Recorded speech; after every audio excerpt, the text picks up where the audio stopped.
구약성경 564쪽 열왕기하 3장 15절부터 20절 말씀 제가 받들어 읽겠습니다.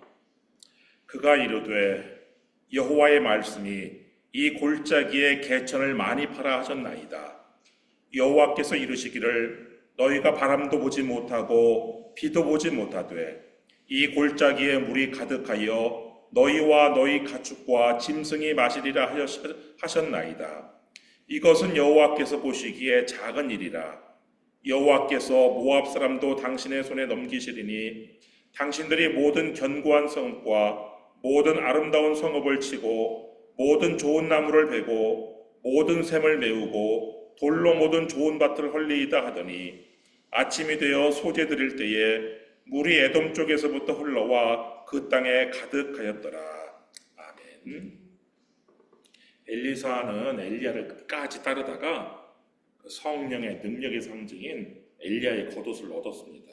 그리고 그 엘리야의 겉옷으로 요단강을 가르고 건넜어요. 그 모습을 본 여리고의 선지학교 학생들이 이 엘리사에게 엎드려 절을 하는데 그 열왕기하 2장 15절 말씀 한번 보시면 맞은편 여리고에 있는 선지자의 제자들이 그를 보며 말하기를 엘리야의 성령이 하시는 역사가 엘리사 위에 머물렀다 하고 가서 그에게로 나아가 땅에 엎드려 그에게 경배하고 그 선지학교 학생들뿐만 아니라 그 여리고성의 주민들도 이 엘리사를 이제 하나님의 사람으로 존중을 하는데 그 19절 말씀 보시면 그 성읍 사람들이 엘리사에게 말하되 우리 주인께서 보시는 바와 같이 이 성읍의 위치는 좋으나 물이 나쁨으로 토산이 익지 못하고 떨어지나이다. 이 성읍 사람들이 엘리사에게 자신들의 문제를 아뢰요. 그것은 물이 나빠가지고 열매를 맺지 못한다는 거예요. 여기서 열매를 맺지 못한다는 것은 식물의 열매를 맺지 못하는 그런 경우도 있지만 이 아기의 출산을 못하고 유산을 한다는 거예요. 자꾸 물이 나빠서.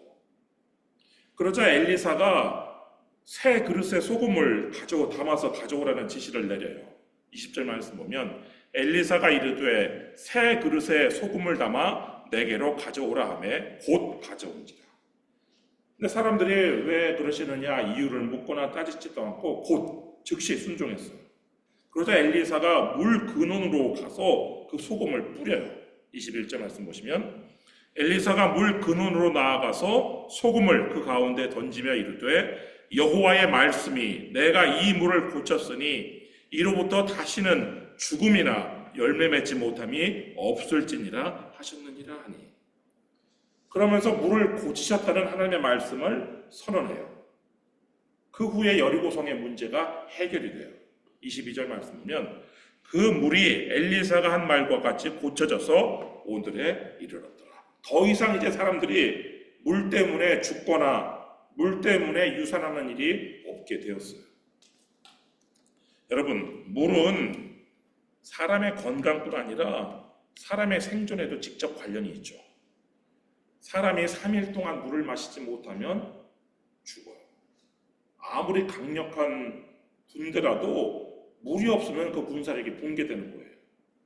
오늘 본문에서 이 북왕국, 그리고 남왕국, 그리고 에돔 이 3개국의 연합군대가 이 모압을 향하여 행군을 했어요.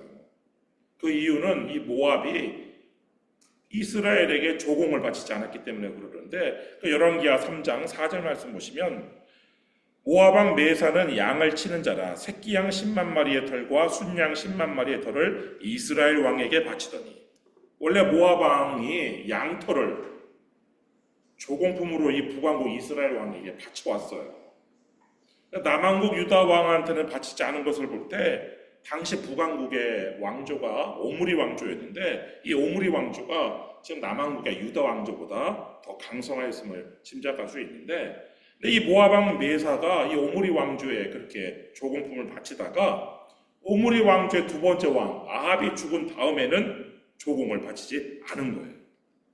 거기 5절 말씀 보면 아합이 죽은 후에 모압 왕이 이스라엘 왕을 배반한지라. 그래갖고 이 아합이 죽은 다음에 누가 왕이 되었어요? 아합의 장자인 아하시아가 왕이 되었어요. 이 아하시아 왕 때부터 조공을 바치지 않은 거예요. 그런데 이 아하시아 왕은 이 모압을 징치하기 전에 그냥 불과 2년 만에 죽어버렸어요. 그리고 아하시아의 뒤를 이어서 누가 왕이 되었냐면 아하시아의 동생, 이 아합의 두 번째 아들인 이제 여호람이 왕이 됐는데, 이 여호람은 왕위에 오르자 가장 먼저 한 일이 뭐냐? 이 이스라엘을 배반한 이 모압을 징치하는 일이었어요. 6절 말씀 보면, 그때 여호람 왕이 사마리아에서 나가 온 이스라엘을 둘러보고, 이 온 이스라엘을 둘러보았다는 것은 이 이스라엘 전체 군대를 동원했다는 뜻이에요.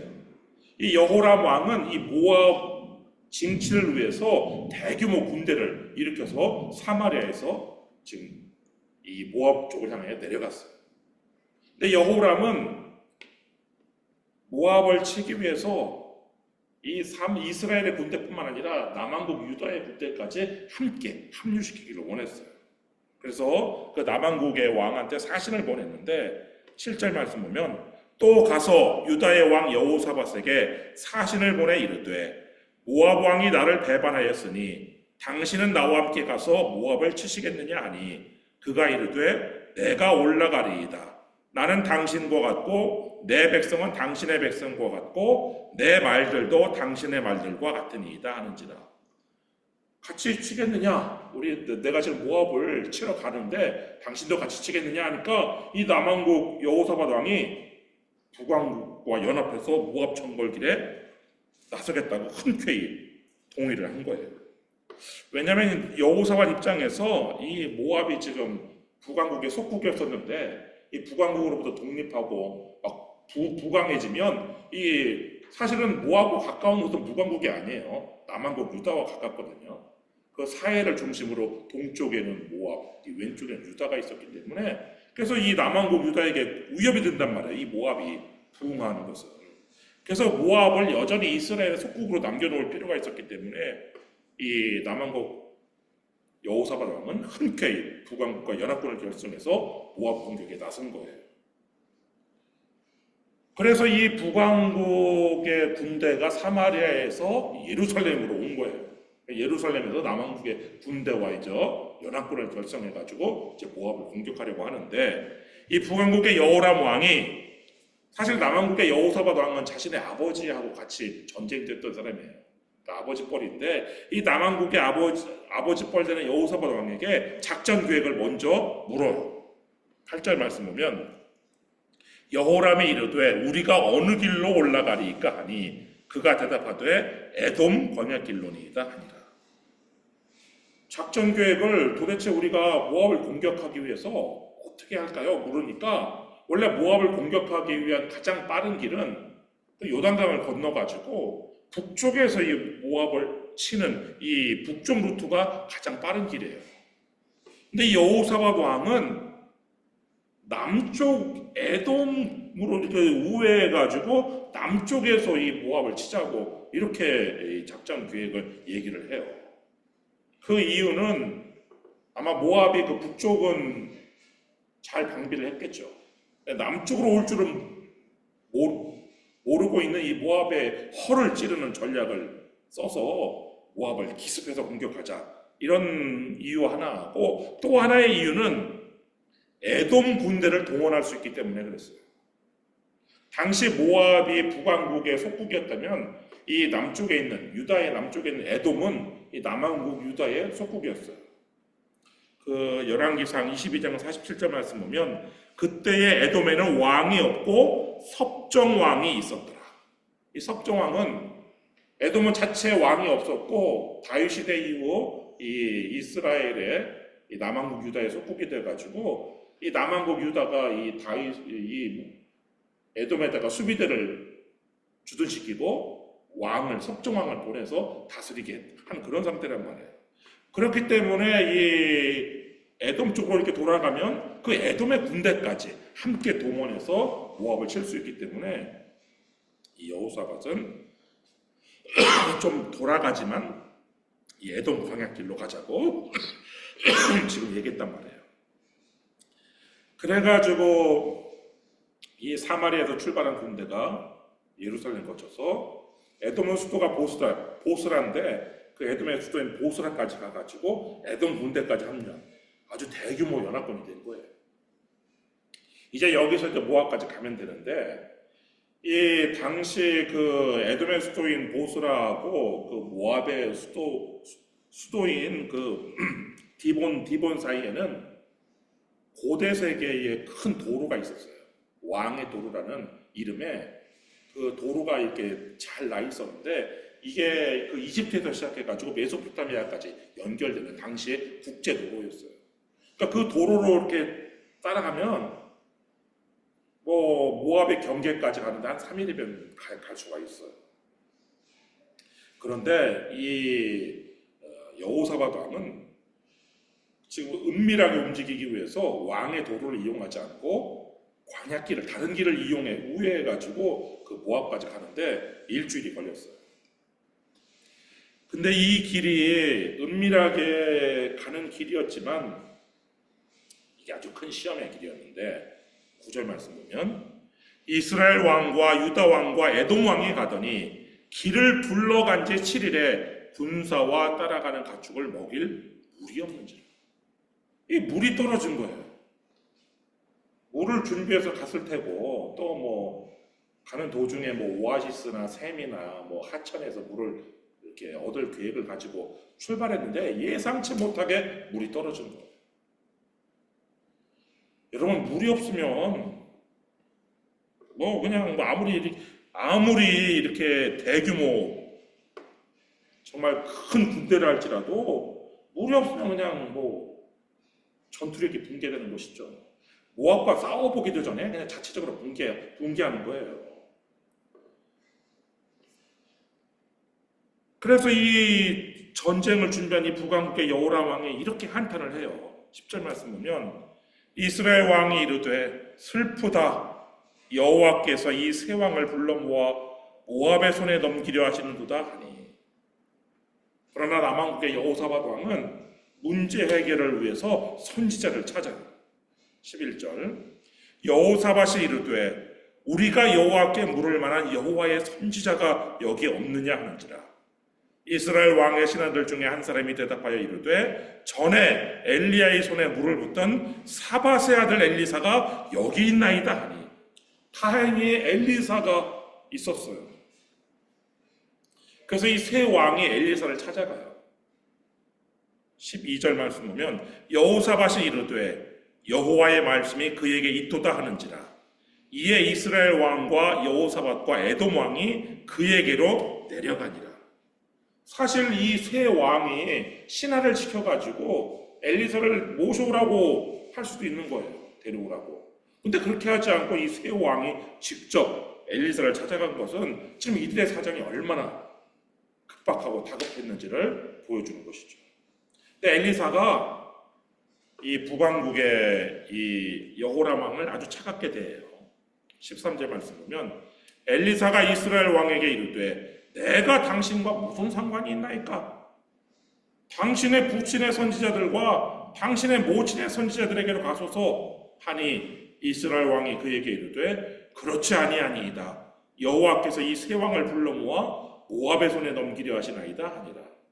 엘리사는 이 북왕국의 이 여호람 왕한테 아니 당신은 하나님을 섬기지도 않는데 지금 이렇게 어려울 때만 평소에 하나님을 찾지도 않다가 어려울 때만 하나님을 찾느냐 하면서 질책을 하는 거예요. 당신의 부친 아합이죠. 당신의 모친 이세벨이죠. 당신의 부친 아합과 이세벨이 섬겼던 그 선지자들 있지 않습니까? 바알과 아세라 선지자들. 그런 사람들 찾아가서 도움을 청하십시오. 왜 날 찾았습니까? 그러다가 엘리사가 누구의 체면을 봐서 이 왕들의 이야기를 들었냐면 하나님 앞에서 정직히 행한 이 남왕국 유다의 여호사밧 왕의 얼굴을 봐서 이 북왕국 이스라엘 왕의 청을 들어주기로 마음을 바꿨어요. 14절 말씀 보면 엘리사가 이르되 내가 섬기는 만군의 여호와께서 살아계심을 두고 맹세하노니 내가 만일 유다의 왕 여호사밧의 얼굴을 봄이 아니면 그 앞에서 당신을 향하지도 아니하고 보지도 아니하였으리이다. 그런 다음에 이 엘리사가 이 여호람 왕에게 부탁한 것은 검은고 연주였어요. 15절 말씀 보면 이제 내게로 검은고 탈 자를 불러오소서 하니라. 검은고 타는 자가 검은고를 탈 때에 여호와의 손이 엘리사 위에 있더니. 이 검은고 탈 자를 왜 불러오라고 했을까? 여러 가지 이유가 있을 수 있어요. 이 음악을 통해서 하나님의 임재를 경험하기 위해서 그랬을 수도 있지만, 아마 엘리사는 이 엘리사가 굉장히 이 열왕기서를 보면은 굉장히 감정적이에요. 그래가지고 엘리사가 사실은 그 앞에서 놀림당할 때 저주를 해가지고 암콤이 나와갖고 이 엘리사를 놀렸던 그 아이들을 죽이기도 하는 그런 사건도 있었어요. 엘리사가 아마 지금 이 북왕국의 왕을 보고 생겨난 그 격앙된 감정, 이 감정을 가라앉히기 위해서 음악을 사용한 것으로도 볼 수 있는데, 그 다음에 하나님의 말씀을 이렇게 전해요. 16절, 그가 이르되 여호와의 말씀이 이 골짜기에 개천을 많이 팔아 하셨나이다. 근데 이 골짜기에 개천을 많이 팔아, 이 웅덩이를 파고 도랑을 팔아, 이거는요 사실은 이 연합군이 가장 먼저 했던 행동이었어요. 물이 없을 때 물을 구하기 위해 가장 먼저 하는 행동이 뭐냐? 골짜기 바닥을 파는 거예요. 왜냐하면 이 골짜기가 겨울 우기에는 이게 비가 와 물이 흐르는 강이고, 건기에는 이 물이 바짝 마른 이 골짜기란 말이에요. 이걸 와디라고 그러는데, 지금 모압과 이 에돔의 경계선이 뭐냐면 세레치네라는 일종의 와디예요. 이게 우기에는 강이 흘러요. 자연스럽게 그래서 경계가 되는 건데, 남쪽은 에돔, 북쪽은 모압. 근데 지금 이 건기라서 이곳에 물이 흐르지 않는 골짜기가 된 거란 말이에요. 그런데 만약에 이전에 조금이라도 비가 온 적이 있다면 이 골짜기 바닥을 파면은 물이 솟아나오는 경우가 있어요. 그래서 그렇게 먼저 해봤을 거예요. 가장 먼저 물을 구하기 위해서. 지금 모압의 경계까지 왔다면 지금 이 골짜기 세렛 시내가 지금 앞을 가로막고 있었을 텐데, 여기서 물을 구하기 위해서 그렇게 했을 거란 말이에요. 근데 물을 구하지 못했단 말이에요. 그거는 지금 비가 오지 않은 지 아주 오래되었다는 뜻인데, 그런데 하나님께서 지금까지 내가 해도 안 됐던 그 일을 하라고 그러는 거예요. 골짜기에 개천을 많이 팔아. 이런 하나님의 말씀에 순종하기 위해서는요, 믿음이 필요한 거예요. 믿음이. 시몬 베드로가 예수님의 제자가 되기 전 어부 시절에 밤새도록 그물을 내렸지만 물고기를 한 마리도 잡지 못한 적이 있었어요. 누가복음 5장 4절 말씀 보시면, 근데 그때 이 예수님이, 목수 출신 예수님께서 이 베드로한테 깊은 데로 가서 그물을 내려 고기를 잡으라라고 말씀을 하셨어요. 그때 베드로가 뭐라고 예수님께 말했냐면 누가복음 5장 5절, 시몬이 대답하여 이르되 선생님, 우리들이 밤이 새도록 수고하였으되 잡은 것이 없지만은 말씀에 의지하여 내가 그물을 내리리이다. 지금까지 계속했던 헛수고이지만 주님께서 말씀하시니까 제가 한 번 더 해보겠습니다. 그래서 순종했어요. 말씀을 믿고 순종을 했는데, 그 결과 놀라운 일이 일어났는데, 그렇게 하니 고기를 잡은 것이 심이 많아 그물이 찢어지는지라. 얼마나 많은 고기가 잡혔는지 그물이 찢어질 정도예요. 그리고 자기 배에 다 못 실었어요. 결국 이 물고기를 자신의 배와 자신의 동업자인 그 야고보와 요한의 배까지 2배에 가득 채우고도 얼마나 많은 물고기가 잡혔는지 배가 막 거의 가라앉을 정도로 되었단 말이에요. 누가복음 5장 7절, 이에 다른 배에 있는 동무들에게 손짓하여 와서 도와달라 하니 그들이 와서 2배의 채움에 잠기게 되었더라. 지금 엘리사가 이 북왕국의 이 여호람 왕에게 그런 지금 믿음의 행동을 요구하는 거란 말이에요. 지금까지 너희들이 했지만 아무 지금 소용이 없는 일이라고 생각하는 그 일을 지금 하나님께서 하라고 말씀하셨다. 그리고 그 결과를 그려줘요.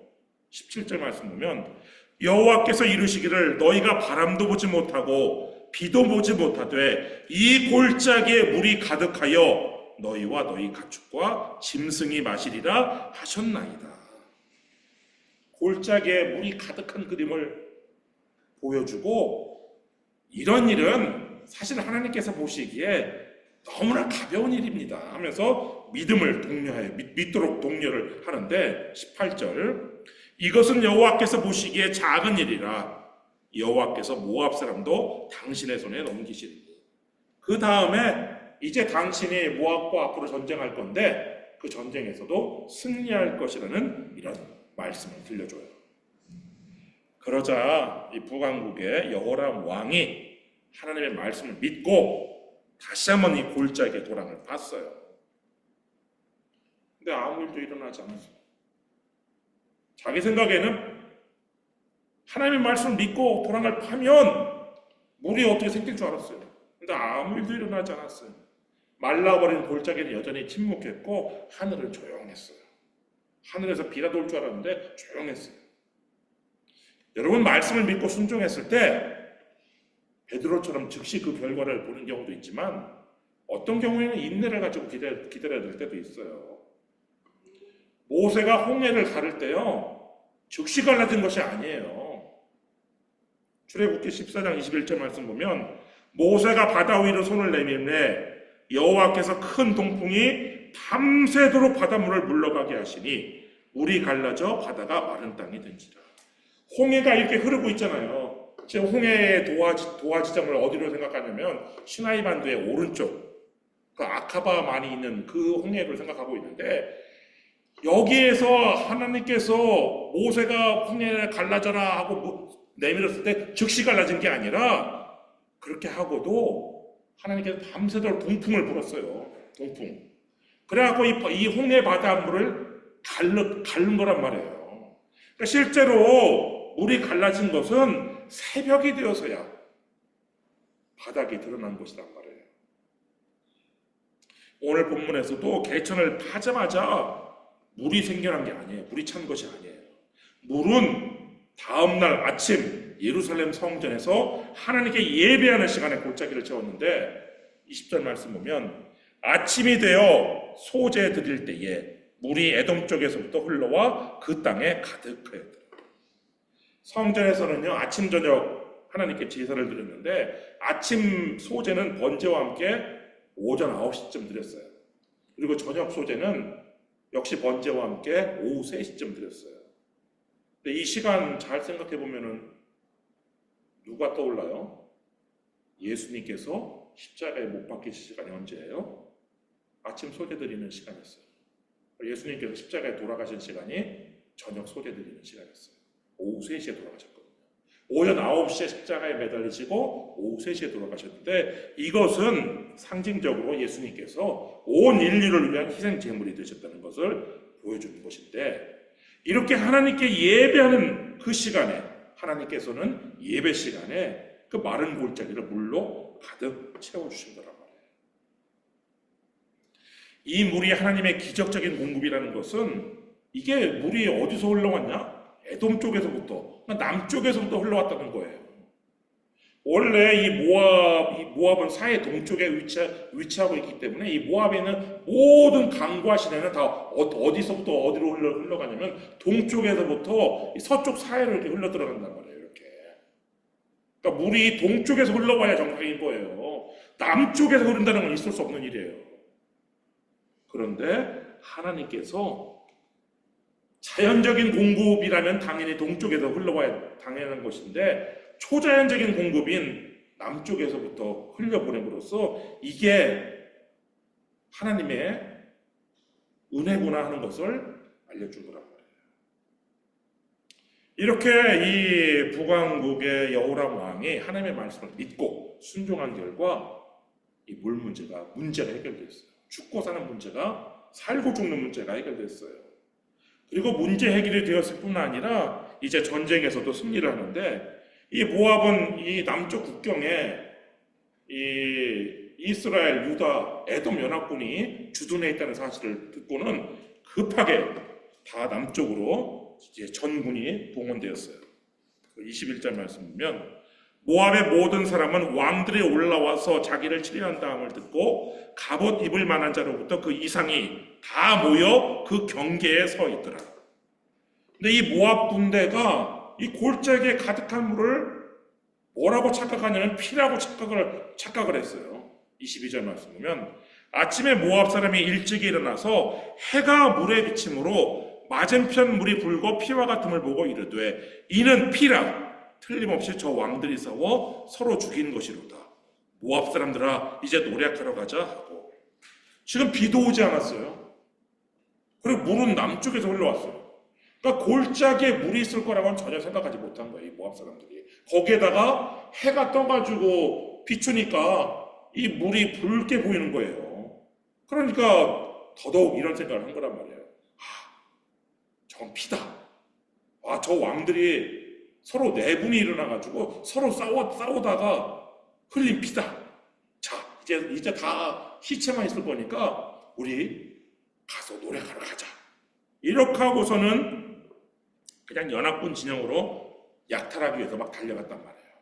이 약탈이라는 것이 선착순이잖아요. 먼저 가는 사람이 가장 좋은 거를 할 수 있기 때문에 아마 어떤 이 모압 병사는 무기도 던지고 막 달려갔을지도 모르겠어요. 근데 시체가 가득할 줄 알았던 진영에 딱 가니까 이 연합군이 딱 기다리고 있는 거란 말이에요. 그래가지고 결국 이 모압이 패배를 하는데 24절 말씀 보면 이스라엘 진에 이르니 이스라엘 사람이 일어나 모압 사람을 쳐서 그들 앞에서 도망하게 하고 그 지경에 들어가며 이제 모압의 영토내에 들어가가지고 모압 사람을 치고 그 성읍들을 쳐서 헐고 모압의 성읍들을 그냥 다 쳐서 헐고 각기 돌을 던져 모든 좋은 밭에 가득하게 하고 모든 샘을 메우고 모든 좋은 나무를 베고 길 하렛의 돌들은 남기고 그런데 딱 한 개의 성읍만 헐지 못한 거예요. 그게 바로 길 하렛의 성읍인데 이 모압의 아주 요새 성읍이에요. 그것만 남기고 물매꾼이 두루 다니며 치니라. 이런 것은 고대에는 아주 흔한 일이었어요. 상대방 국가의 기반 시설을 농업, 목축 이런 것이 기반인데 이런 것들을 못하게 밭을 다 그냥 돌로 다 던져서 망쳐놓고 그리고 이 우물을 다 메워가지고 양들 못 먹게 하고 이런 것들은 당시에 흔한 일들이었었는데 결국 모압이 이렇게 됐단 말이에요. 물론 이 모압 왕 메사를 막 사로잡지는 못했어요. 나중에 또 나오지만 그렇지만 모압의 배반을 응징하기 위한 전쟁 목적을 달성하는 데는 아주 충분했죠. 여러분 믿음은 결과가 보이지 않아도 도랑을 파는 거예요. 하나님은 오늘도 우리가 하나님의 말씀을 믿고 순종할 때 가장 마른 골짜기에 생명의 물줄기를 흐르게 하시는데 여러분 삶의 마른 땅에도 말씀에 따라 순종하여 도랑을 파십시오. 그러면 하나님께서 예비하신 공급과 기적을 경험하게 될 것입니다. 믿음은 순종에서 완성됩니다. 기도하겠습니다.